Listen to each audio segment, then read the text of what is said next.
420, boys. Hey. How we doing? We're back. Happy 420. Happy We got our 420. first guest this week. We're very excited. It's 420 episode. Big fans of cannabis on this show, so we had to throw a fucking cannabis royale for the 420 episode. So what we got here with us today is renowned glassmaker from Long Island, a friend of mine. I'd like to introduce you to Joey Itza. Hey, Yes, sir. Blast the air horns, bro. Welcome. Blast those air horns. We're excited to have a guest here and definitely to bring a guy locally with real credibility in the cannabis space for a long time around here. That's something we wanted to do and represent, because this is not going to be one of those podcasts 420 episodes where we're just doing 6-foot bong hits and trying to get views. Shit.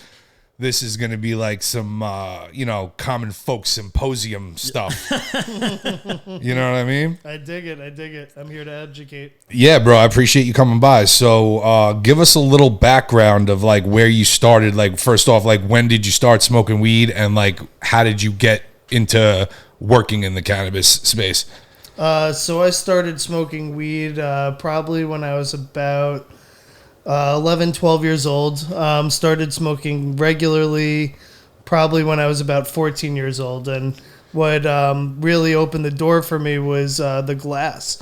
And not just the cannabis, but the art. The custom glass art that was out there. Once I got my first Jerome Baker, it was off to the races. I remember the first time we got nice bowls. We were 16 years old and we snuck to the smoke shop and they sold it to us, and we were stoked, and we were all thought it was the coolest thing, color change glass, all stuff like that. We thought it was the coolest fucking thing. So I know magic. that feeling. It was fucking magic. Yeah. How did this thing that looked yellow all of a sudden have all these blues and oranges? You get a crazy attachment to these things too when you're a kid. It's this is my favorite piece, and your friend broke it. You hated him for months. Yeah, and you're wearing the High Times or the shirt from Half Baked. Yeah. Half Baked, everyone named their pieces. So back then, yeah. we all had names for every one of our pieces. Yeah, Half Baked, every single lacrosse pasta party before the lacrosse games, we were watching Half Baked. You know?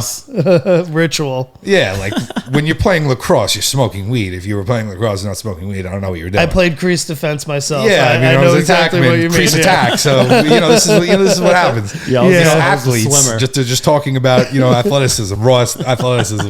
Yeah, bro. No, the whole team. By the time high school came, I was smoking in middle school. So back then they all looked at me that's like when I was most people started. Yeah, middle school or high school. Middle school. I think that's when they tried it. For us, I think From our generation. Connoisseurs. I think our generation in general, the kids who were going to smoke cannabis, probably experimented by between 14 and 16 the latest. Yeah, we were the kids of the actual movie kids generation. Yeah.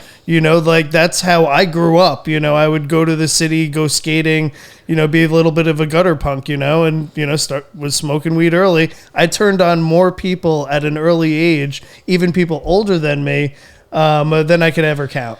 Yeah. I definitely tried to keep it cool until high school, because I was trying to get on sports teams. Mm-hmm. I was trying to not get looked at, because there's politics in sports and shit, and you get known as that kid who's just not. That was me. Yeah, and I didn't want to be that, because I seen other people do it, so I was trying to stay away from that. But on off season, it was I'm gonna smoke some weed. Yeah, game on. Yeah. But then by the time I was 17, 18, it became a very regular thing. That's when for me it was an everyday thing. It was when I knew I was that was it. I'm not going to be playing in professional lacrosse. Oh yeah, and even if you did, what kind of a living would you be making? Yeah, well, that's what I knew. It wasn't something to even strive to do. Yeah, so it was this is the end of it for me. I kind of knew that. Yeah. And for me at that time, I didn't know it then, but now I look back on it. I have ADHD. I have a few other things that I deal with. IBS. I was self-medicating. At a very early age. I think a lot of people do. I had stopped taking the Ritalins that they prescribed me and the Adderalls. You found something that worked better, that didn't give you bad side effects. Exactly. And that worked out for me. Fast forward to about 22 years old, and I'm out of college now, and I get my first job at a head shop, and I start to learn to blow glass. That was in Rochester, New York. That was 2004. 2004. Yeah, so that's when I graduated high school. Yeah. Yeah. Yeah, I was living up in Rochester. I was working at a head shop called Ghost Dog Glass, and I was getting taught by my mentor at the time. His name goes by Isby on Instagram, and also he's just been a great mentor. He taught a lot of people back then, still teaches a lot now. Those are the best people. Mostly graffiti writer, transitioned into a glass blower, so he had so much flow and style. People who share their knowledge and try to like let other people try to elevate it with them. Those are the best type of people. Yeah, 100%. And he's one of those people that he fully admits that he'll learn from people that he's teaching along the way. Oh, of course, and he's that smart. That's why I respect him. Mm-hmm. Yeah, people like that are different. Yeah. So that's kind of how I got my foot in the door initially. So that's where like the love sparked for it. The love sparked for it back when I hit that first Jerome Baker. Yeah, I mean the cool glass pieces at first, but it was like the culture that was around it. It was 100%. Like this lifestyle of you go out and you skateboard, you smoke a little joint, you come home, you rip some bongs with your friends, you listen to 311 or the Grateful Dead or and yeah, just chill out and vibe. Yeah, I think for us it became a social thing in high school. Definitely, it became like a thing. Like we all smoke. We get together. We sit in a circle. We smoke a fucking Fat L or something.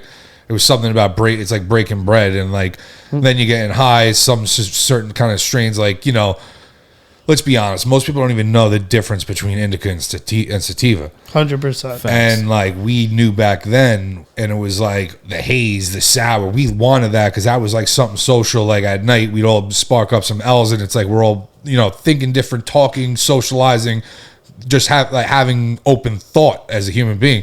I don't think I've experienced open thought like that amongst like people like who aren't high. No. Unless it's like nasty ranting drunk in a bar or something like that. You know what I'm saying? It's different conversations. Different conversations. Yeah, different conversations. Like, shit. Yeah. But so I feel like there's a big problem in the education of cannabis. It was demonized for so long that now it's like it's a built-in baggage, let's call it, that this plant has, that people think the wrong things or don't understand enough to have an opinion, and they have these strong opinions. Yeah, I think that what you were saying about being social, for instance, we were all getting together and we were buying 0.8s back then of either for $20 the for the haze. Yeah, exactly. 0.7s, 0.8s in little butterfly glass jars. Yep, it was never the weight of the bud with the Cartoon Network shit. It was always just whatever bud fit in that jar. Exactly. You paid by the weight of it. Yeah. Or it was the little bags of the strawberry cough or the haze or the diesel. And when we would get together, we were all, like you said, socializing for the love of the plant, and it was expanding our minds, and we were having conversations while doing it. But we were labeled as antisocial. Correct. Just because we didn't want to go lazy out and be at the bowling alley, or just because we didn't want to go out and be at your bar or go out and do this. That's because their Uncle Donnie, let me explain. It's because their Uncle Donnie, they had heavy indicas. Mm-hmm. Uncle Donnie had heavy. He had fucking heavy indicas. All those Afghanis. So Uncle Donnie over there was smoking all the heavy indicas, the fucking Kushes, the Afghanis, the hash plants, the stuff like that, whatever the case may be. And then fucking Uncle Paulie over here, he had the strong sativas. And what I was smoking and what you were smoking, and the way it was affecting you and the way it was affecting me, are two totally separate things. See, I didn't think of it as an effect thing that they were labeling it. It was more of like, I couldn't come to your bar and light up my joint of Afghan or of sour diesel because you might lose your liquor license. Oh, of course. You're going to deal with the cops, and I'm going to deal with the cops. None of us want that shit. I feel like pot was always so I stayed at home. Yeah. Or we'd go out to a show. You knew if you go to a lettuce show. We were in the fucking woods, bro. We did whatever it took. Yeah, if you went to a music concert or Water Street Music Hall was what we had it up in Rochester. You go there, you knew you could spark up there as soon as the lights went down.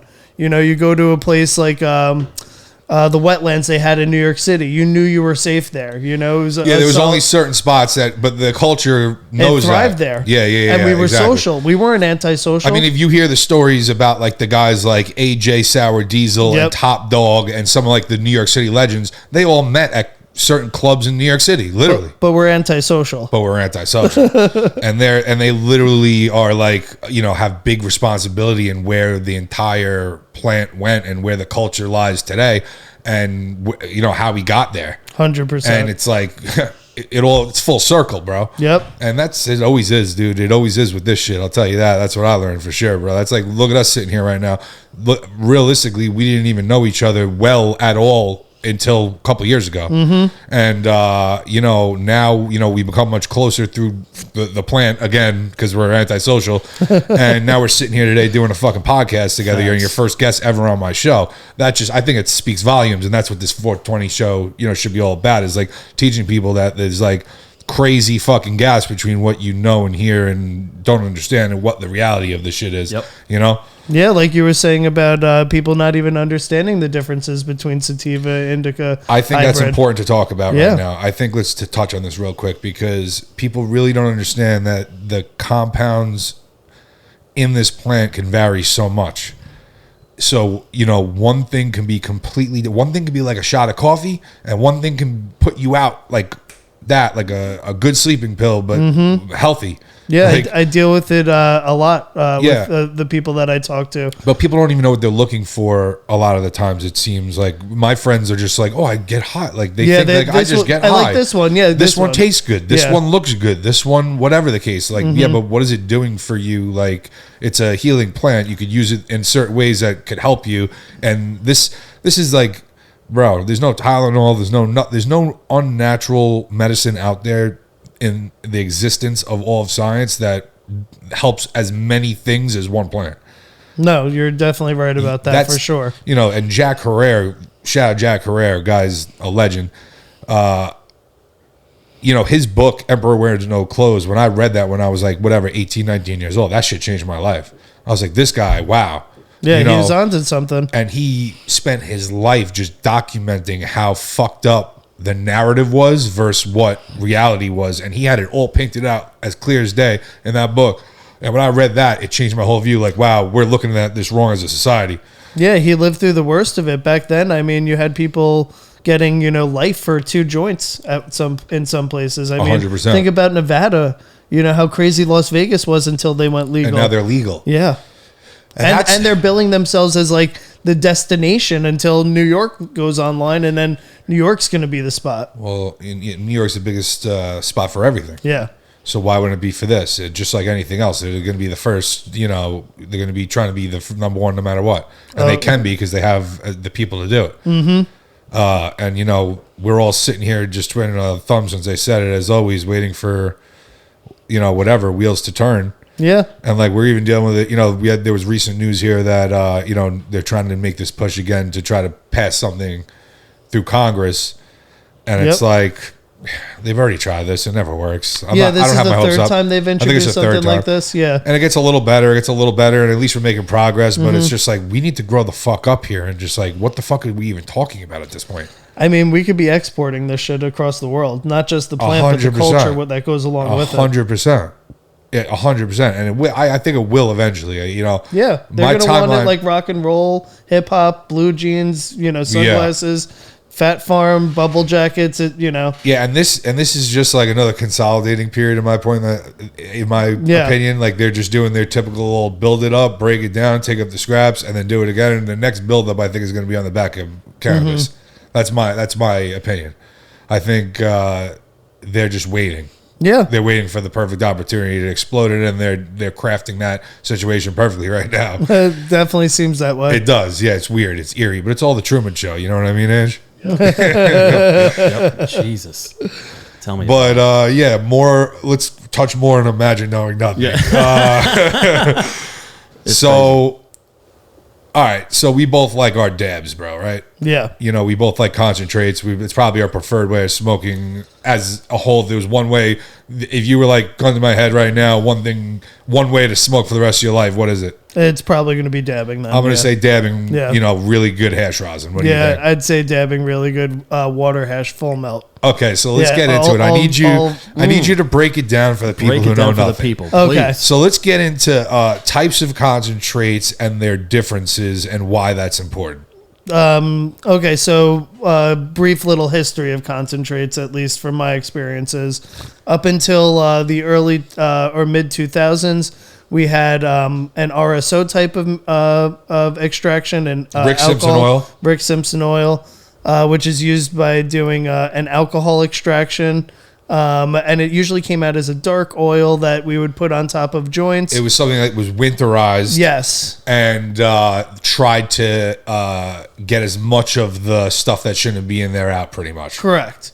You'd be like evaporating the oil naturally, yeah, and letting everything else sit and remain and straining out the plant material. Got it. So that was the beginning, the of inception hash oil. of that hash was my oil. first entrance to hash oil. And that was mine as well, which was like for me probably, I don't remember, 2008 to 2010 ish. Yeah, for me. Yeah, for me it was probably 2003. Yeah, it was when I was in college, and a friend of mine, hippie kid from Tor. Kept smearing it on every joint and every cigarette he ever smoked, and it was lovely back then. But it wasn't the best tasting. No. It was definitely potent and strong, but it definitely lacked in flavor. The other side of it was making your traditional Moroccan hash or water hash. And back then I was helping a friend in Rochester extract their trim using these bubble bags that came from Canada. Right, and when I was then in we college, would air dry. so when I was in college, 2004, that was the big thing upstate, was just bubble hash. Yep. Like good bubble hash. We'd be taking the sour diesel that he was growing, or there was a few Reefer Man strains he was growing back in those days. I can't remember I always all remember of in the them. high times, there would be the Reefer Man seeds ads. Yeah, he blew up for a minute there, and he had a good sour diesel run back then. It was a clone-only strain, you know that. Of course. But this was a decent seed stock of it. And, we were doing... 32-gallon washes, and we'd separate the different, microns and put them out on the pizza box and air dry the shit out of it. And let's explain week. real quick what exactly you're doing. So you're just trying to get the trichomes, which is like what holds the resin of the plant. Yep. And you're just optimally trying to get the resin heads. Yep, we call it a mechanical separation now. Right. So you're taking ice water and the bud or the trim in this matter, and you're washing it in a bath, and then you're straining it through a series of bags that have different microns that it'll filter through and catch the head at different stages. Correct. Yeah. So, and now people still use that today, and it's been around, and it's one of the most original ones. So, like you were saying, that and the Moroccan, which, there's a lot of history behind that with like Frenchie. Mm-hmm. And if you guys don't know Frenchie cannoli, look up Frenchie cannoli when you're done with this, because that's a guy, if you want to talk about hash, that's the man for that. That is the man. R.I.P. Yep. Frenchie or... Mila is another good resource. We still have her around today as well. Thank God, yeah. And then what Frenchie was famous for, just a brief history for Frenchie, is he wanted to take the old world Moroccan, and he was trying to use bubble as a way of recreating it in a modern technique. Bingo. And something for everybody to be able to take away with it. Yes. So with that, then we read articles about butane extraction in High Times back in 2006. And a friend of mine, JC Ithaca, glassblower from up in Ithaca, he came back from a trip out west, and he took a 1/4 pound of his MK Ultra and he blasted it and put it into a jar, didn't even purge it completely. And that started to make fucking live resin diamond sauce. Wow. He didn't intend to do that. He didn't know the chemistry behind it yet. He came over, started dabbing us on the first nail rig I ever saw. This is like titanium? No. Just metal. Just boro. Glass. He was one of the first people I ever saw dab, period. The only other stuff out there was the titanium swing arms. Right. Where it was a little pad, you heat it up and you'd swing it underneath a funnel, and then but kind of like hot knifing. Yep. Which is like that was my first introduction to it. Yeah. This he brought over, and it was a bubbler with a male joint sticking out of it with a nail that had a cup on it. And he custom made it for himself. Wow. He made a few for his friends. And my boss at the time looked at him in the face and said, no one's going to buy a $300 rig for stuff they can't even buy. So he made it into a little adapter that could go on any bong. Smart. But mind you, fast forward 6 months and people are paying $20,000 for fucking rigs, once it was out into the world, everybody was doing it. So we started doing some butane extractions, making batters, crumbles, and shatters. And to just explain what those are, is they're different textures of a hydrocarbon extraction, which is using a solvent like butane. And depending on what you do with it once it's been extracted, dictates the texture that it's going to come out in. A batter, you're whipping it up like making like a churned butter. To make a crumble, you're going to take that even a step further and aerate it. To make a shatter, you're going to leave it as is and put it straight into a vac oven and let that solidify. Now let's talk about that. So over the years, the progression, you know what I mean? Yeah. So we were on the path of talking about Moroccan and bubble hash, and now we're on to solvent using extractions. So even there was a progression, right? Oh, yeah. Because, it went from stuff that just, you couldn't even see through it. It was just filled with lipids and all sorts of junk.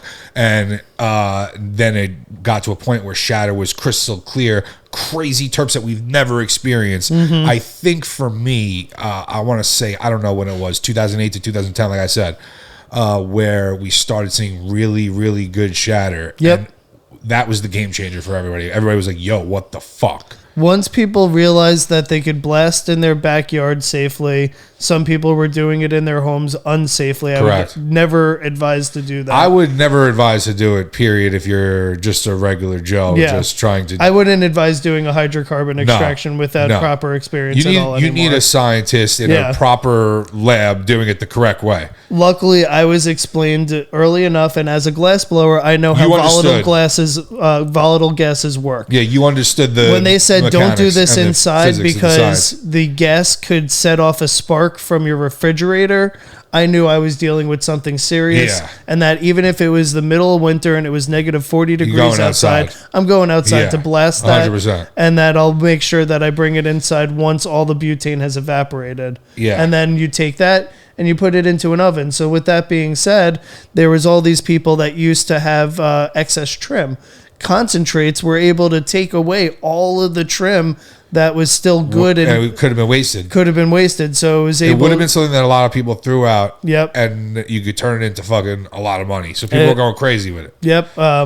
It made a big deal for a lot of people early on. Oh yeah, for sure. And then from the shatter though, then we started getting into like the high end butters and like the high end diamonds, like and the sauces. Moxie back in the day. Those Moxies, those 0.5s. Oof, those I can still taste them in the back of my throat. Before they got too big, the Moxie slabs were just unbelievable. Yeah. They tasted unbelievable. The West Coast Cure. Oh, West Coast Cure was great. Yep. When I was living in Cali, I was like driving 2 hours to certain dispensaries just to try to get some of that shit. Oh, yeah. I was a sicko. He did a tour bus and he came out here spreading love all across the U.S. Yeah, because he was in with Axel Bronson, so there was like a lot, they had a little synergy going there. Yeah. But the Critical back in the day. Critical. Listen, there was a lot of good ones. Yeah. What were the other ones that came in the square packs? They won a bunch of cups. They had like the Straw Nana and like the... Was it a shatter? Gold Coast or something. Okay, yep. What was it? Gold? I forget. Gold something? Gold There were a Coast? lot of different golds. Yeah, whatever. Anyway, point of the matter is they got to a point where like solvent extractions were amazing. And that was the best shit out. And I remember we were dabbing off of titanium at the time too. Titanium now nails, we're at titanium. Domeless or with titanium domeless that have like the caps on the dabber type shit. Yeah, the low profile flux nail. They were called the flux. Oh yeah, I remember that. From Highly Educated. And I remember right around this time you're talking about, Marble Slinger put up a post and said, how did we go from smoking soil grown organic cannabis out of clean glass to dabbing solvent extracts off of titanium? Yep. And then right around that time, Quave changed the whole fucking game. Now this is where Quave Mad came out of props to nowhere. Quave. Shout out Mad Quave. props to Quave. He changed the game. He dropped the club banger When and he the dropped, world changed. It changed. The whole dabbing game changed once everybody started to hear about it. It was like a wave immediately. Everybody's like, the Quave though, the Quave, the Quave. People were like $200 for a banger, bro. Like that's crazy. Yeah, well, we couldn't even get it. Even if you had the $200 in people your were hand, fighting over you them. They were couldn't selling out fucking get it. That's why we thought they were the club banger, because you had to be in the club to get one. Yeah, exactly. But then they started to become more available on the site. He was hiring people. He became bigger. He knew like, oh, I got to strike while the iron's hot. Because people were already replicating him. So he was like, let me just get my money. And he did, and got, good. He deserves it because he's the one who fucking revolutionized it. But during that time, bro, people were going this is when like you probably were making bread, because not for nothing, dude, that was the explosion of the glass scene as well because of the Quave. And not only that, but no one had a rig. So you got to think about this in a concept of people had been smoking weed for 50, 60 years regularly. Everybody had a glass collection. Not one person had a rig once the oil explosion happened. Now they had to buy a rig. Everybody needed a rig, and then everybody needed a collection of rigs. Well, and then it became a contest, big time. Because then it was like, whoa, there's like some glass artists who are going crazy right now, making some next level shit that nobody had ever seen, and everybody had to be the one to have it. And the oil was fueling it, because the guys that were selling the oil and the guys making money, they were buying glass and fueling rigs. the glass art, and it was a very synergetic experience. Bingo. It was like that was the whole thing. It was the stars aligned. Yep. We created means of consumption, and that increased consumption, which then increased sales for the growers and for the farms and extractors. And then they came back and showed love and collected our glass because, they wanted to be relatable with their customers. And let's say we make cool shit. Yeah, and like the glass explosion brought it to a different scene, because then it was like they were having crazy glass artists contests and then glass artist conventions and all sorts of shit, and then it exploded, and then it was like, what's next? And then I started hearing about rosin. Yep. Well, diamonds came in the middle. Well, I said I touched on diamonds. Like, so diamonds. We could talk about diamonds, because then they started doing diamonds, which is different. That was like right when things separated, in my opinion. This is when like they were even Quave was getting antiquated. Yeah, that was when they started to change up. Like you said, better more people bangers. got into it. But the diamonds changed everything in the sense that it gave the distinction now where shatter was no longer a high-end product. Correct. And then diamonds became a high-end product. It had more terps. It did. And it's something about, you would know this better than me, maybe you could explain it. It's like something about the way that I think when you're making really good sauce, one of the techs that the way that they do it is that they separate the terps and create the diamonds, and then basically reintroduce the terps. Yes, what they're doing there is they're separating them, they're taking the terps, then they're purging them again, and then reintroducing them. What was nice about that, like you said, was that flavor. Yes. So it was difference. Big difference, because you were able to have these different companies control the ratio of how much diamonds to terpenes there were in it. And that's when we all learned what terpenes were. Yes. Up until then, I didn't know why the fuck I liked sour diesel. Yeah. I just loved sour diesel. That's true. That's when my buddy Sean Black from High Times taught me about the Entourage Effect. And so seeing a jar full of terps, you're like, oh, I know that's going to fuck me up. The Entourage Effect, let's speak on that for a minute. Great term you brought up there, because I talk about it all the time, is that like a lot of people will try just CBD or just THC or just whatever the case may be, or even edibles, which is a whole different compound. And they're like thinking they're going to get a certain effect. And it's like, dude, we don't understand how terpenes fully work. We don't understand how all the cannabinoid system works. We don't know half the shit that's going on. The endocannabinoid system in the body is the biggest system throughout the entire body. It's bigger than the nervous system.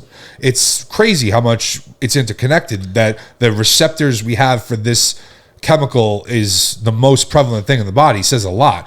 So the Entourage Effect is the way that all of these compounds within the product work together to create a specific effect. And that's when we go back to the indica versus sativa stuff. A lot of indicas have certain profiles that fit in a certain way, and a lot of sativas have a different profile that fit in a different way. And that's what are making these big differences. And with the hybridization of the plant and how there's so many different people putting this with that and that with this, you never know what you're going to get anymore until you smoke it, or you know somebody who really understands it to tell you. 100%. I like to guide people these days by saying that THC, your body doesn't know what to do with it until it reads the terpene profile that it's presented. You know, I've had THC in the 30 to 40% range from a bud, but it came with zero flavor, and it didn't really get me that. It doesn't have that kind of effect. But I've had bud from the House of Dankness in Colorado that was 14%, and it rocked my fucking world. And that's because when the brain takes the terpene profile in, it's interpreting it and telling it how to translate that THC. Also, if you've never had that profile, yeah, it hits you different. Oh yeah, There's tolerances and everything. There's tolerances and everything. Once your system has had it once, it's like, oh, okay, I've kind of boxed with this before. But when you have something totally new and a different spectrum, it's like, oh, whoa, I don't know how to. This is crazy. Yeah. So that's kind of what makes the difference. That's why some people may freak out on a really high end, super sativa leaning haze, let's say, where they may have paranoid effects from it. It's because your body is saying, yo, what the fuck? We never dealt with nothing like this. Yeah, that's how different the plant was. And that's why I look at it as like a Jack Herrera, like you said before, very lemon terpene profile, very uplifting. Like it smells like it's gonna uplift you. A myrcene from a haze can freak the fuck out of somebody because that doesn't occur outside of it. Yeah, and so now we can go back into the terps. So that's a little background. Terpenes are flavonoids and other compounds that kind of form flavor profiles, smell profiles, and some effect that science doesn't say there's effect, but all connoisseurs of the plant know it does something along in that entourage effect to make a difference. Exactly. It's telling the brain how to interpret it. This one is gassy. It's going to make me relax. This one is got a high orange terpene. This one's going to wake me up. More citrus is probably more daytime, and more gassy is probably more nighttime. That's like a real connoisseur knows that off just by smelling it. And that's how I try to educate people nowadays is instead of looking on the sheet for sativa and indica or THC percentage or what it looks like on the Instagram, what bag it is, look at what it smells like. My nose is, people always say, what's the first thing you do to find out if weed's good? I'm like, yo, smell it. Use your nose, stupid. If the nose is strong. Because they always look at it first. Let's be honest. Nowadays, everybody wants to see what it looks like. Get a light out, see what it looks like. Doesn't matter. They want to see what the THC percentage is. Doesn't matter, which pisses me off too, because now New York State's going to like do some stupid THC percentage based shit, which it doesn't even fucking matter. It's just another excuse for them. Yeah, dude, I need that haze, bro, all day, baby. Yeah. Did you see the terpene ratios from the PIFCon? Yeah, it was all mercy, and I love it. And not only that, but the THC content, 20 was like the highest. Yeah, it was like 18. Yeah, it was like 18. 12 to 18, 14. And that's what honestly, that's like, I think those numbers with the right terpene profiles, that's what it should be. My buddy that's been in the game a long time told me that if you want to get your THC percentages in the 30s, high 30s, you send it into the sample dry as a bone. Because if there's no other properties left, meaning that the terpene's gone, it's a percentage. It's not a content. It's not telling you how many milligrams of THC are in the plant. It's telling you the percentage. So if you remove other things, then the THC percentage goes up. That's funny. So you send it to the dispensary fresh, and you send it to the lab dry as a fucking bone till it turns to powder. That's funny. And that's how you get the 30% reading. So back to the rosin. Yeah. So when we first heard of rosin, I don't know about you, but for me it was flower rosin. Yeah, same here. So what I heard, it was like, this was like the thing everybody was doing. They were taking like their girlfriend's hair straighteners and taking some wax paper and taking a bud and just squishing it, like standing on the hair straightener, jumping under a door frame and pushing up on the door frame to try to give you some extra. I never tried that. That was my tech, detail tech. I would push down. I would stand on it and then give extra pressure and it worked like a motherfucker. But we get higher yields. But not for nothing, bro. We thought that shit was the best, and it was the worst. It was the same thing as like, remember when the first time you had a hot box and you thought it was the coolest thing? You like the vaporizer, it was like the coolest thing. I'm rocking a Volcano a lot these days. I know you do. And listen, it's different, and it serves its purpose for something. I just don't like that burnt popcorn taste that of herbalized vaporizer is going to give you, no matter what. It's just not for me, but I understand the use for it 100%, and it is fun sometimes. Trying to be a little more health conscious. Yeah, it's definitely the healthier choice, 100%. But also, I know what you mean, and my buddy and I were talking about this earlier. I have a friend that still presses only flower rosin. I couldn't do that. And it sucks because it's decarbed already. The only temperatures you're going to get that hot enough in order to extract that is going to be decarbed and have that popcorn. Whether it's a hint of it or whether it's a lot of it. A lot of it. No matter what, there's going to be a little bit of that flavor. You're going to have it in the back of your Yeah, throat. and I just can't do that, especially once I was exposed to real rosin, which is hash rosin. There was no turning back for me. No. That was like the first time I ate Wagyu. It was like, there's no turning back for me. Oh, yeah, definitely no turning back That's after it, that. bro. Like, I'm me. That's you've had Wagyu Mondays with us. Yep, You know what I'm talking about. I do. Like, you don't want to eat a regular steak after that. You don't want to take a regular dab after that either. It's like even shatter live resin, fucking no matter what it was, I was like, dude, hash rosin now. What are you, nuts? Yeah, I was a bit spoiled. Some of the first rosin that I got to smoke, or water hash at that matter, was the first full melt water hash I got to dab was Cuban Tex cookies and cream, straight out of he had the black Cuban haze back in the day. He was the only one with fucking any type of hash or any type of extract of I think the that haze. was one of the first trophies he won. It was, and I remember I wanted to Yeah. go to that one so bad just to taste it. Like, oh man, I wanted to go so bad, bro. I remember that. I got to try the cookies and cream. That was like 2016, I think. And then I had original beanstalk of that. Ken Wall's Delato, I think it was, and that was through Small Batch Specialist, one of the local companies out here. Okay, nice. And yeah, I mean, like you said, once you tasted it, it was like, holy shit. Yeah, and like water hash alone was a whole experience. It would fuck your banger up, but it was a whole experience. Like then we figured out the inserts and all the other shit. And also dabbing temperatures. You know, we were using that was a whole nother timers thing. back then. We were using timers. So if you had a Quave and I had a Joel Halen and you had a Blazer torch You had to and be I had like, a yo, Vector, what's your time on this? Not even that. Depending on your torch and all of it changed every everything single changed. time. Yeah, you didn't even know what we were guessing. Yeah, but nowadays tech. I dab full melt and it don't fuck my banger up because I'm going in at 350 degrees. Yeah, but let's be honest, full melt is hard to come by. Yes, a full melt hash. Unless Very hard I to see you come got by. some 710 Labs there. 710 Labs makes a beautiful full melt. 710. Yeah, they have their solventless Sundays. It's 420, so I had to bring the sour tangy. Come on now. Yes, That's sir. one of my all-time favorites. In fact, I don't know. Maybe we'll just Yeah, why not? take a quick one. Yeah, You know what I mean? Do a little got you thing. right there. Salute. There you go. So yeah, let's get into it quick. The rosin really changed the fucking game. Let's be honest. Yeah, you had a solventless ice water extraction that's as pure as it comes. Now, most strains can't be made into a full melt.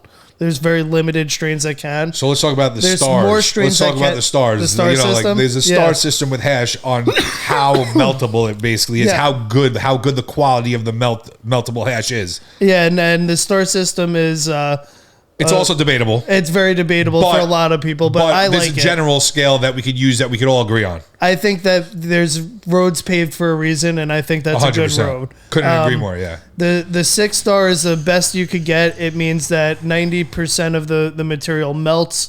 It's going to leave a light blonde char in the It's not banger gonna be instead of some a brown dark one. It's very minimal material left. In fact, Cuban is weighing his dabs beforehand and then weighing the material coming out of them to change the system up now. 5 star, you're going to have a little bit more material left. It's going to be a little bit darker. 4, continuing down the line. And then after that, you don't want to dab a 3 star. 3 star, you're going to want to, it's going to be dark to Just begin throw with. that in a joint, put it on Yep. top of a bong. That's what it's for. You burn it. Yep. But then, now here's the thing. Now let's talk about where we're at now. Mm-hmm. So, let's call it 10 years, there was a crazy, very high velocity, quick changing market where it was one thing one week, it was another thing another week. Let's real quick go down the list of how it really started progressing quickly and where we got to now today. Yeah, for sure. I mean, I think it was within 1 year we had 3 different types of textures. Within 2 years we had, the live resin, the diamonds, all those different sauces. And then, within, 6-7 years we had the flour rosin, the hash rosins. But the technology along the way, we started with a swing arm or with a dab nail. And then we shifted to bangers, and the bangers started off this shallow. They had an angle on them, which was a little weird. Then they started getting flat tops. We started making them a little Motherships. deeper.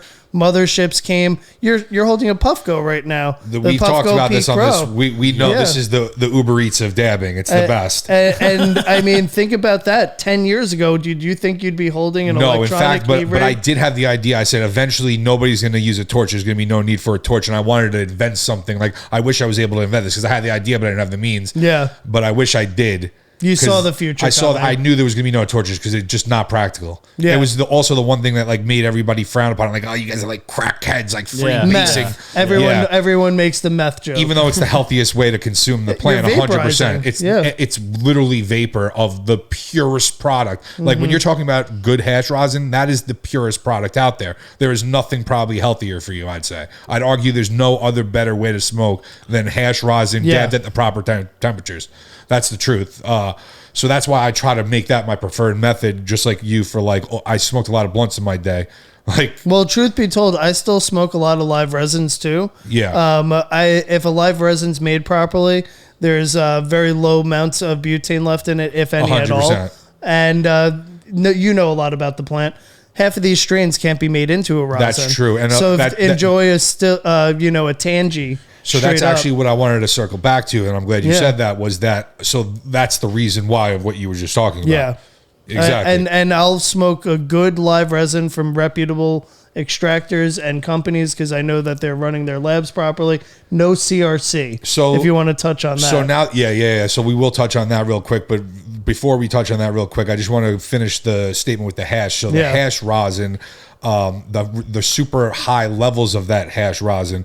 Now we're at a thing where like 710 labs. Like what makes this so good? The attention to detail that they put into everything. What strains that they do. They're picking? They're working with selective breeders, selective growers, selective strains. Everything to a T is crafted and curated from conception all the way to completion. You can't just... They don't take no shortcuts. They're not like your average grower that's going to say, oh, this didn't work out the way I wanted it to. Bring it to an extractor and say, what can you do with this? Yeah. Everything from the seed to every completion way they do it is to upper create echelon. What's in that jar. Yeah. They're a concentrate company first, so they focus on creating a plant to create rosin and then work their way backwards and then make the flowers available once they release it. Because their end goal isn't to sell a whole bunch of flower. Their end goal is to sell a whole bunch of hash rosin. So they need plants, specific cultivars, specific phenotypes of specific strains that are producing good and enough hash. And that's where they are one company that you could say exemplifies the culture side of things because they fully admit that they grow strains that are low yielding, right, that do not make them money, but they put them out there because they want the culture to be able to enjoy integrity of the product. Yes. Yeah, and that's like they just sour tangy, dude. Yeah, that's one of their lower yielding ones. And I can't give them enough credit for. The first time I had this, this was game changer for me. Mm-hmm. You know what I mean? I was just like, whoa. Yep, and they've kept that quality going. They've kept the quality or increased it 100%. Yeah. So all right. So now back to the live resin. I know you say you like live resin sometimes, and I think everybody who is a connoisseur of like concentrates understands that like there's some really good sauce out there and shit like that for sure. Mm-hmm. So when you're looking at sauce or trying to figure out how good the sauce is, like what are you looking for to see if they're using CRCs, and what are CRCs for people who don't know? So to begin with, CRCs is a color remediation a process that they use in the extraction game. It's a series of clays and bleaches that remove the color remediation from the extract. Now what happens, and this is how it is explained to me by my buddy that's an extractor out west, is that when you remove all of the color, you're removing a lot of the terpenes with it. So what happens is you're left with a very clean looking material, very light, and in color, usually very clear or very light yellow and very bland, like you said. And there's this lemon pledge smell and taste that's left. Now, that's not added by the bleach and clay, I learned recently. It's actually just the only terpene left once you strip everything else the from the plant. pinene or the limonene or the mix of those two. That's all that's left, and depending on how CRC'd it is going to be how much you smell that, because there's nothing that's the only else to thing that's hide left. it. Exactly. Got it. So that's interesting. So Yep. And you could take a garbage material. Because let's be honest, most people were using the shortcut and going that route, and because they went that route, 90% of the sauce we were smelling for a while was like, oh, smells exactly the same like all of them. For years, it was garbage. Yeah. I remember judging for High Times in 2018. The same shit every time. And it was amazing. I'm talking about sauce that had your lips smacking. I remember just marking Shatter down for lower ratings just because they didn't even try to make a sauce. You know, like, okay, yeah, you know. Like, you're still making Shatter, visual you're is still part of making it. what was the you're crumble? That's so 6 months ago. You didn't hear about this yet, bro? Yeah. But then at the same time, it was moving quick though, and they need to keep up. Yeah, and recently we started seeing good live resins and good cured resins again coming out. And the difference between live and cured: live means that they cut the plant down, freeze it immediately, or just run it immediately, or the cured would mean that they dried and cured the plant. Yeah, and in your opinion, do you think there's one that's better? No, I think every plant wants to do something different. Yeah, I agree. The same way that you can't make every plant into a rosin. It's also who's making it, their technique, how everything comes out. All these things matters. There's too many fucking variables, and at the end of the day, a lot of certain things have their place. Mm-hmm. There's probably a really good standout in every single thing we just talked about. Mm-hmm. You know what I'm saying? Oh, no, 100%. So, but the vast majority of the best products are definitely what we're on now, which is these like... the rosins. And now these are like cold cured. Yeah, so cold cured, when they say cold cured, that could mean two different things, which is very confusing to people or misleading, whichever way you look at it. Cold cured, traditionally, for what I do, is I will squish the hash. It forms almost like a shatter-looking material. We call that fresh press. I take my fresh press and put it into usually a 1 ounce or a 2 ounce U-line jar. And then I'll leave that at room temperature, if not even room temperature, at cellar temperature, 60 degrees, until it nucleates. And what I mean by nucleates is it turns from an amber into like a milky white. And once it gets to this milky white, the THC and the terpenes start to separate, and then I could whip that or mash it into a cold cure batter. But what some of these other companies do, and what I've done in the past as well, in order to speed up the process, is you take the rosin and you put it in a oven at maybe like 100 degrees for a while, for not too long. If you do it too long, you lose shit. You could actually start to make jam. You could make that's right, rosin jam. Yeah. You could leave it there for months and now start that's to what separate they use diamonds. for the pens. Yes, they separate the diamonds and they get the rosin terpenes to separate, and then they fill the pens with those. And that's from the rosin. Yes, that's what we got right here. Yeah, and now let's get into the pens. Yeah. So during this whole dabbing thing, there was always pens, but those with the rigs and with the product that we were using to smoke and everything else, there was a quick evolution with that as well. The pens, they hit the game, and people in America love convenience. Oh yeah. But for connoisseurs like us, we didn't touch pens. No. Because it was all distillate in the beginning. And it wasn't doing the job because we're used to dabbing good shit. We're used to the Entourage Effect. When you dab distillate, they're reintroducing artificial flavorings to them. So the brain is confused and it doesn't know what to do with this THC. So a typical entry-level vape pen, or the only ones they had in the beginning, didn't do it for us. It wasn't until... maybe the last 2-3 years that people started experimenting with live resin and rosin pens. Now, the rosin pens in the past year have just been straight up trajectory from like a step up from live resin pens to this is close to a dab. This is close to a Puffco Peak hit. That's how I feel about the pod that I'm smoking right now. The 710 rosin pods, the boom rosin pods I've had. I will say this the trilogy. This is the best one I've ever hit. 100%. The 710. Consistency, flavor wise, what do you love about it?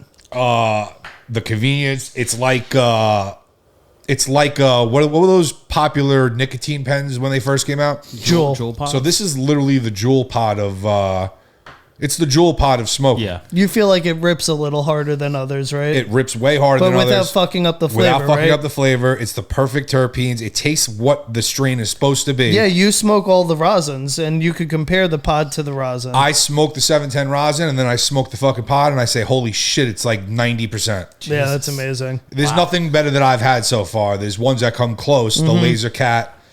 Oh, well, Laser Cat's a phenomenal brand. They're one of my favorite. That was one that comes hash close to rosins. this, but their device is better. 710's device is the best They're on the market. proprietary, right? Yeah. They design their battery. They design their pods. They from take the everything ground to the up. next level.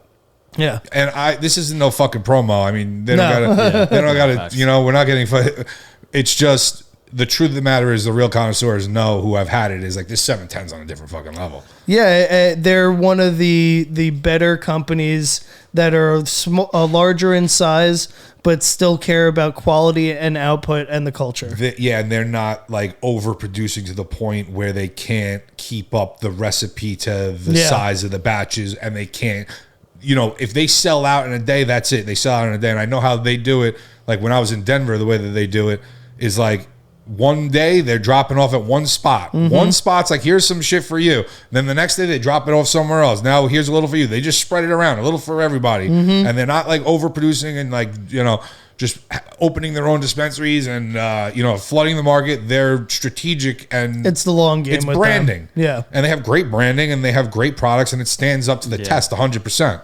Yeah.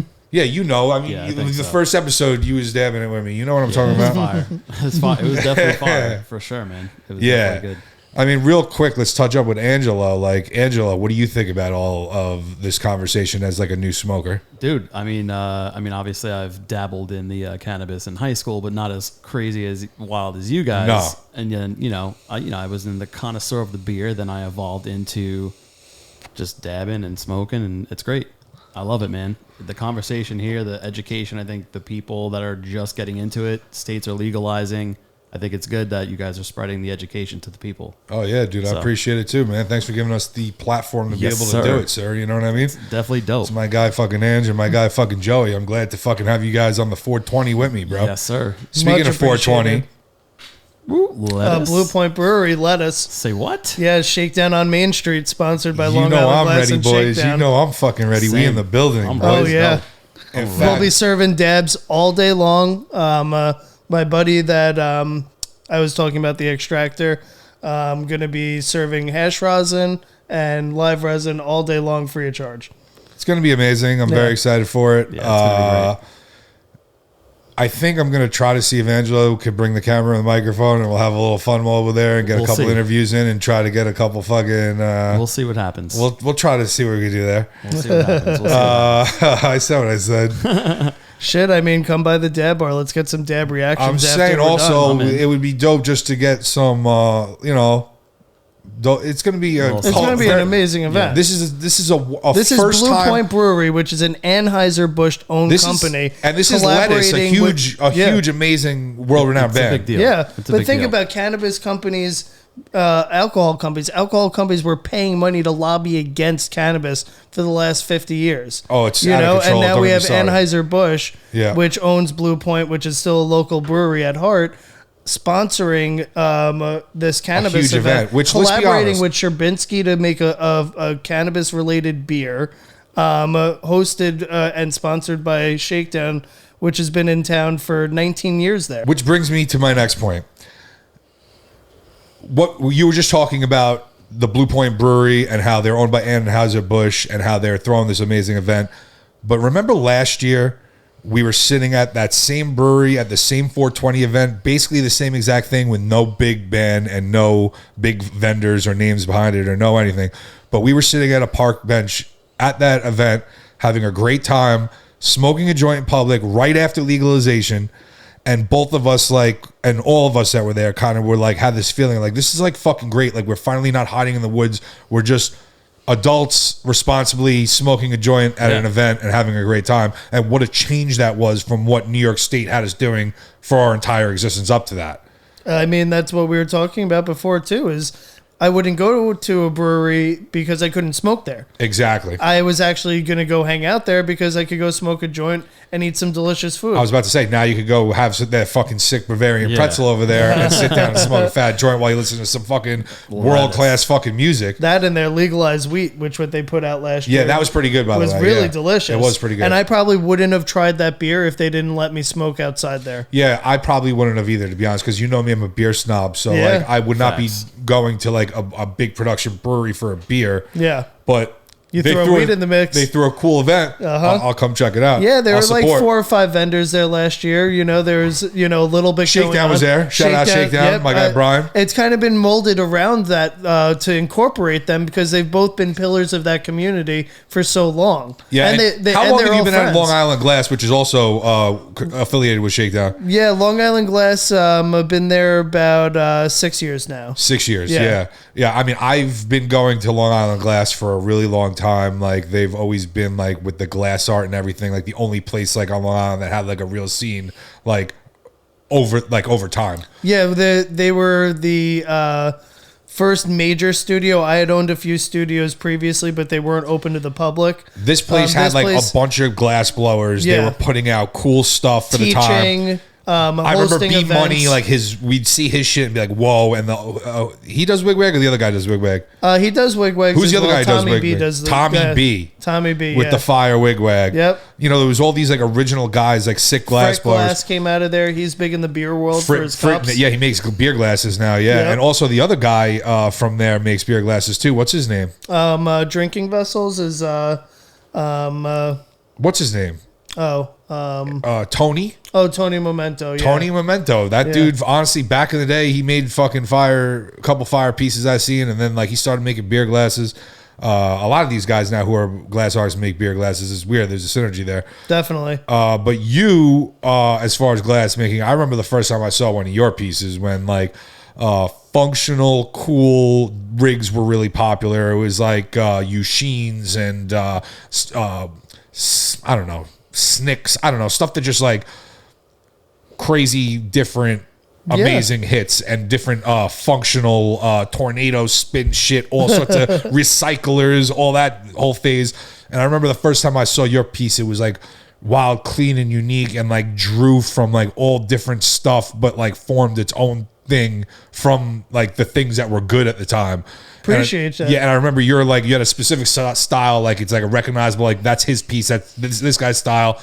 And I remember when you came on the scene, like especially locally, there was definitely a buzz, bro. It was like motherfuckers was like, yo, this motherfucking Joe Itza is like making some official rigs. And you were, I would argue, the first person on Long Island to be known like for making official functional rigs. Thank you. I definitely I'm ahead. At the end of the day, I'm a glass collector. I'm a hash connoisseur. You're a connoisseur of all of it, just like me. I'm in the studio trying to create the most functioning pieces so that I could hit that. You know, the reason why I made my first recycler back in the day. When you're your own worst critic, those are the best artists in anything.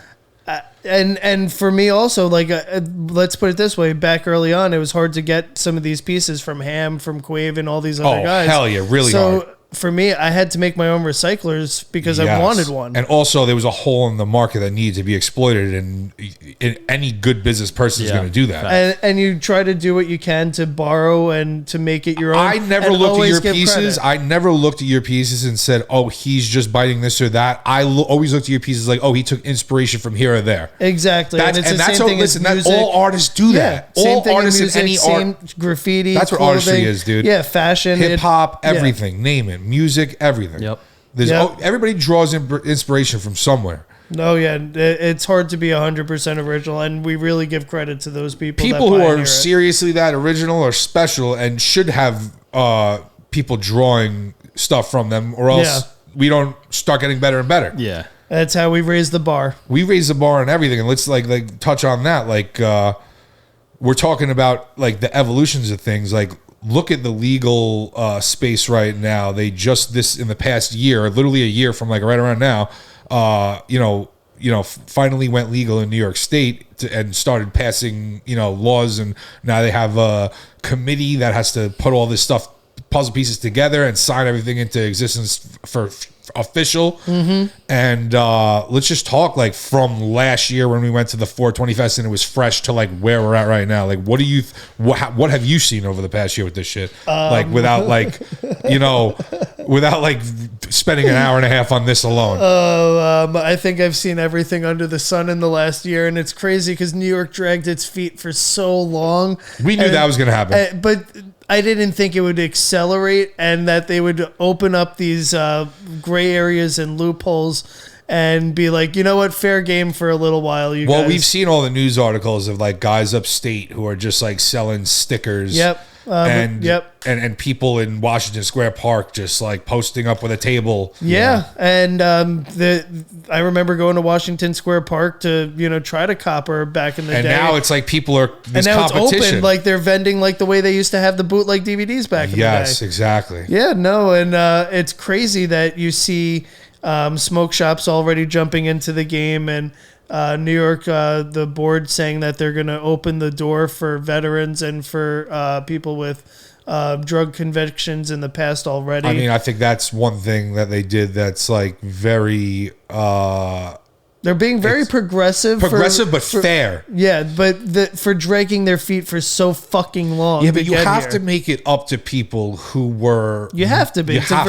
have to Nope. put money back into these communities that have been robbed. Some of these people were robbed of like big time parts of their lives and where their lives have gone 100%. and affected their entire existence. 100%. You need to fucking do something to help these people. You need to make them whole one Expungement's way or not another. fucking enough. No. Yeah. Yeah, you so need that, to- I do agree that's... you need to give them a vehicle to be able to reinvest into their communities as well. And I don't mean to even say it as their communities, because we're all one community. And I think that we need to rip we down looked at it like those that. barriers because... Jeez. if we only looked at it, if we facts. could all look at it like that, we would just be so much, we would be moving so much quicker and so much true. better. Well, that's where, as being a small business owner, I'm mindful of where I spend my dollar. I had a wedding 2 weeks ago. I think everyone saw me eating gummies on my story. did. Yeah.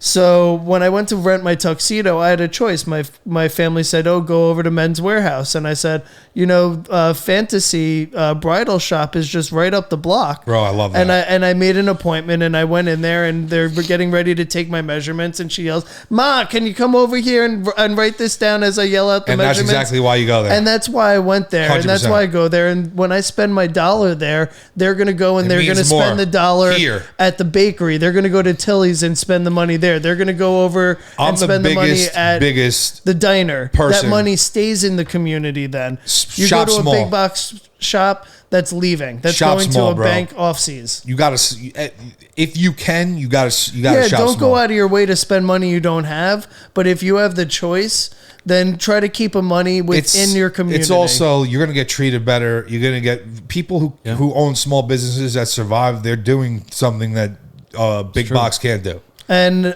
with going back to what you're saying about look at where things were a year ago to where they are now, I'm seeing mini communities forming. I'm seeing people building brands overnight. I'm seeing job opportunities open up across the board.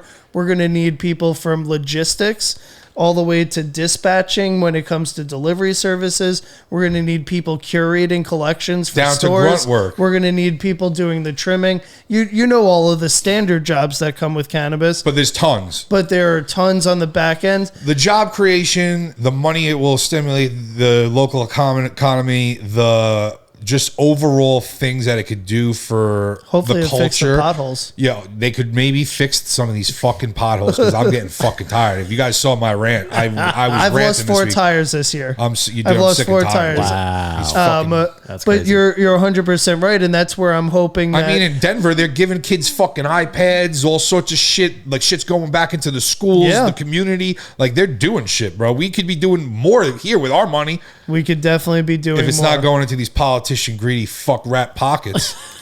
Hey, it is what it is. You know, at the end of the day, there's a certain way things get done. No, they need to start doing things. First off, I feel like we're at a point where all of this stuff we're talking is semantics. Yeah. What we need to be talking about is federal, full, complete, all lines undrawn on it. It's a fucking plant that grows in the ground. It's look in history.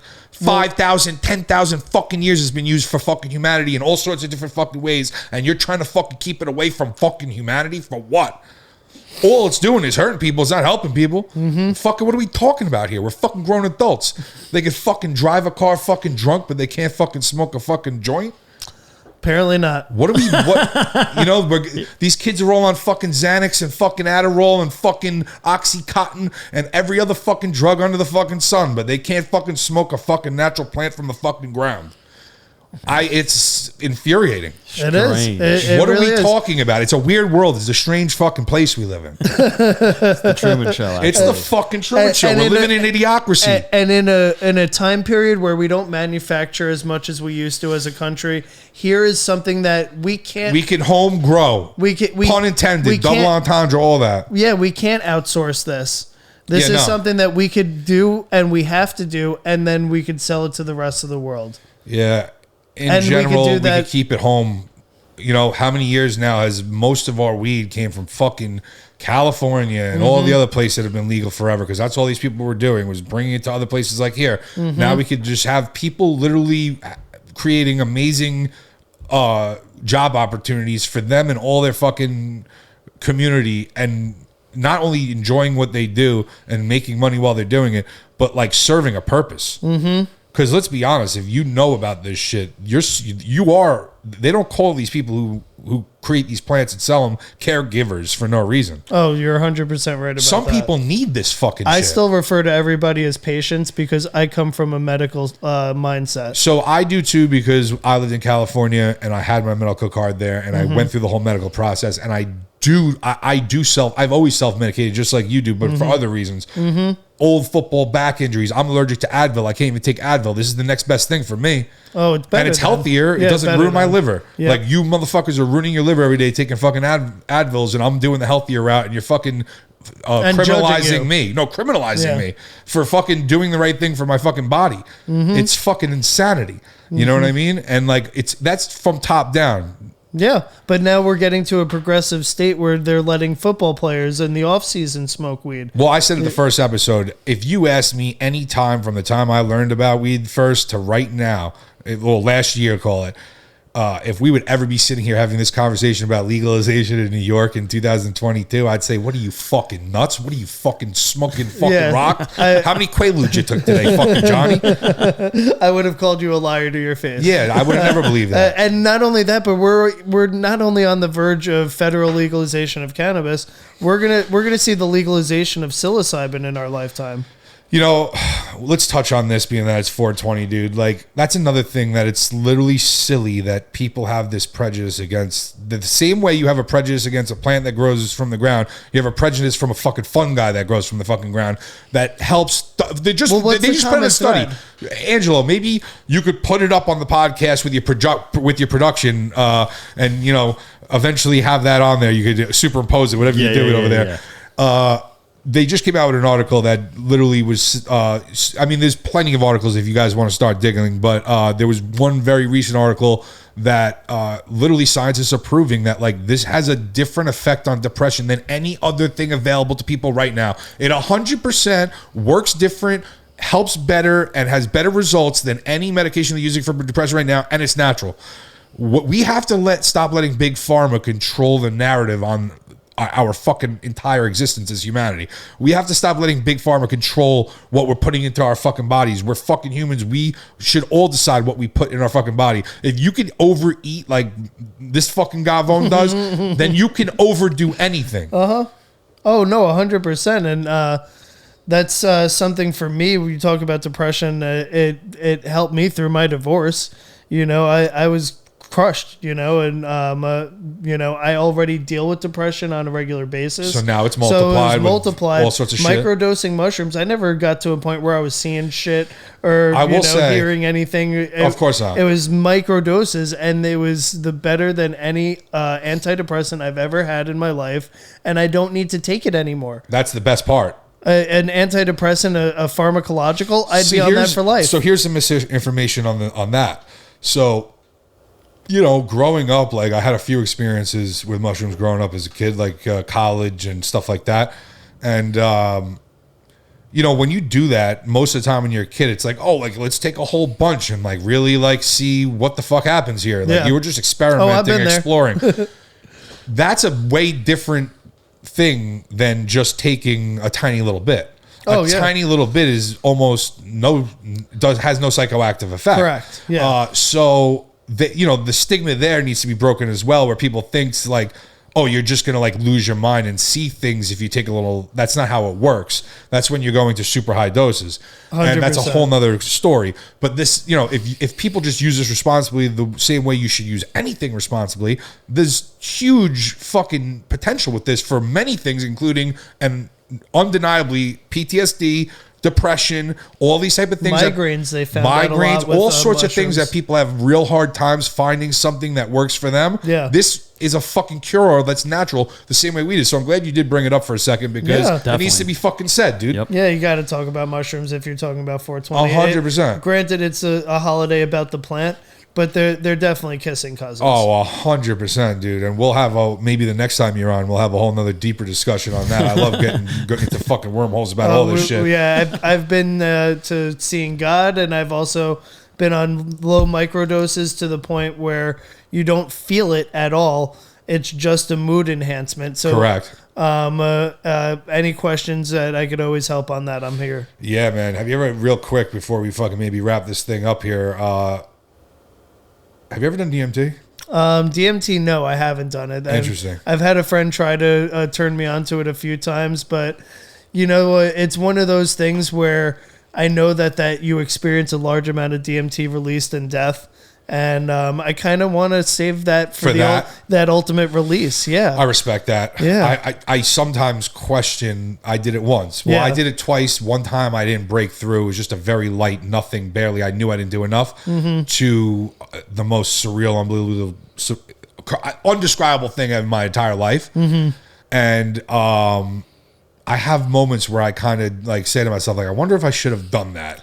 You know what I mean? Yeah. It's something that you can't undo. It's something like even while I was experiencing it, I was saying to myself, I don't know if I'm supposed to be seeing all this shit. The truth is whenever you want to do high doses of psychedelics, and you're not doing it from an immature standpoint. Yes, there's always an intention set in mind. Well, I had enough experience and knowledge on how it works. I spent years researching DMT before I actually did it because I was very fascinated by the knowledge I had of DMT, and I just wanted to see how deep that went because it's very deep. Oh yeah, and even one experience is undescribable. That's how deep it is. It's like you're living. It almost felt like 1,000 lifetimes in fucking 10 minutes or something. Yeah. It's nuts. And like, there's no description you could give people. So it's very unique experience when you cross that, whatever that boundary is, into whatever that is on that other side that other people can't really explain. It's out of body. Yeah. It's completely out of body. But yeah, I think it is something that shouldn't be, it needs to be taken very seriously. You have to have a setting. You need to be, have a purpose of what you want to do during what you want to learn. Where you, in general. Yeah, where do you want to go with it? And every experience will be different, but you need to have like some intention, I feel like. Yeah. So I did have intention when I did it. I was in the right headspace, and I had like probably, if you were to rate an experience, it was a 10 out of, it was a 150 out of 1 Maroons. It was fucking insane. Yeah. And that's for me is I haven't felt that push. The only reason I did it, and the reason I'm a proponent of it, is that this is something that literally lasts between 2 minutes and 15 minutes max. Yeah. Any other experience where you have any slightly this kind of experience, you're talking 6, 8, 10, 12 hours, maybe more, that you have to deal with maybe effects that you're not going to like, where this is like the worst case scenario is you had like a bad 5-minute dream that you remember very, very vividly, but then it disappears just like a real dream. Yeah. It's, man, I wish y'all could go down this conversation with me, but yeah, man, that's... plenty of LSD, plenty of mushrooms. In fact, I'm actually sitting on some magic truffles that someone gifted me a year ago that I still haven't eaten yet. So the first time I heard about that was through a High Time magazine where they were like bragging about how truffles is a whole nother experience. I never had truffles. I know it's... Well, maybe we'll split those one day. Oh, shit, man. Maybe the next 420, bro. But yo, Joey, seriously, bro, thank you for coming on, dude. It really is a pleasure. Thank you for bringing some credibility and a lot of knowledge to the topic. We wanted to shed some light on the plant and give people a perspective that they may have not had the experience to get elsewhere yet in their life. And I think you really helped us get there. So thank you very much. Thanks Blast those air horns. Air horns, baby. Let's go. Happy to help. Happy to help. Yeah, I appreciate you, bro. And whoever's coming to the fucking lettuce event, we'll see y'all there, man. Yeah, Definitely. come ask me for a dab. I got you. Peace out.